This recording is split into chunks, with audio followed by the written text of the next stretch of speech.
The Wild Bird Society of Taipei, Protecting Land and Sky.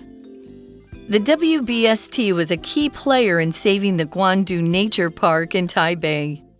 In the 1980s, during a period of industrial growth in Taiwan, lands around Guandu were used as a dumping ground.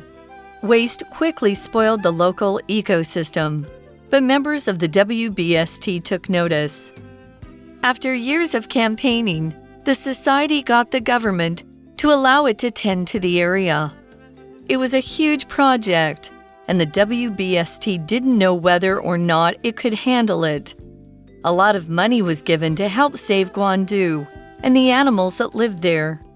Today, thanks to the hard work of the WBST, Guandu Nature Park is alive again.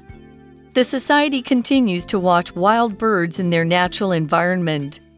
The WBST doesn't just research birds, though. It studies insects and other animals, too. All of these creatures live together in a sensitive ecosystem.